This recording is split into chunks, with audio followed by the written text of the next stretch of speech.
नमस्कार. मणिपूर पुन्हा कोणीतरी पेटवू पाहत आहे. मणिपूर मुळात कोण पेटवत आहे आणि का पेटवत आहे? हा प्रश्न तुमच्या आमच्या मनात सातत्यानं घोंगावत राहतो. सध्या मणिपूरमध्ये पुन्हा एकदा परिस्थिती जी आहे ती अत्यंत चिंताजनक आहे. 2 तरुणांच्या मृत्यूनंतर इथे 5 दिवसाचा लॉकडाऊन लावण्यात आला. म्हणजे काय? तर 5 दिवस मणिपूर बंदची हाक देण्यात आली. या दरम्यान खूप मोठ्या प्रमाणावर तीव्र अशी आंदोलनं झाली. या आंदोलनामध्ये जाळपोळीही झाली.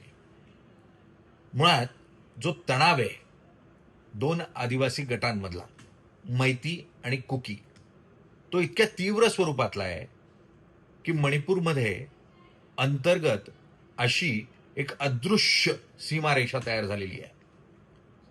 मैती कुकींच्या भागात आणि कुकी मैतींच्या भागात जाऊ शकत नाही. मुळात या दोघांमधला वाद की मूळ आदिवासी कोण यावरून आहे. मुळात सीमावर्ती भाग आहे. सीमावर्ती भाग असल्यामुळे या भागामध्ये आजूबाजूची जी आपली शत्रू राष्ट्र आहे ती सातत्यानं पैसा पुरवून इथे अंतर्गत सुरक्षेचा प्रश्न तयार व्हावा या दृष्टीनं प्रयत्न करताना पाहायला मिळतात. याचबरोबर खूप मोठ्या प्रमाणावर तिथं नशेचा व्यापार केला जातो. त्यामध्ये अफू, गांजा याची शेती केली जाते. इतकंच नाही तर केमिकल ड्रग्जही तयार केले जातात. आणि हे जे नशेचे व्यापारी आहेत ते मुळात आपल्या व्यापारासाठी राज्याला धगधगत ठेवू पाहतात.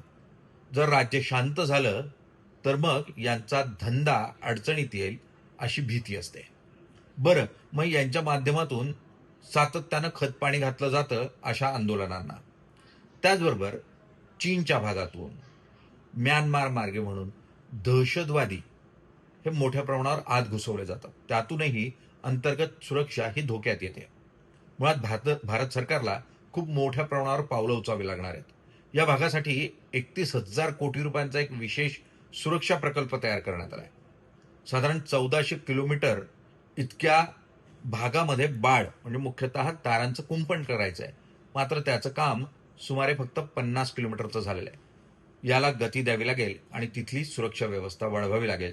अन्यथा आपल्यासाठी म्हणून नॉर्थ ईस्ट ही ईशान्यपूर्व राज्य जी आहेत ती बॉटलनेक आहे, हार्मस आहे, चिकलनेक आहे.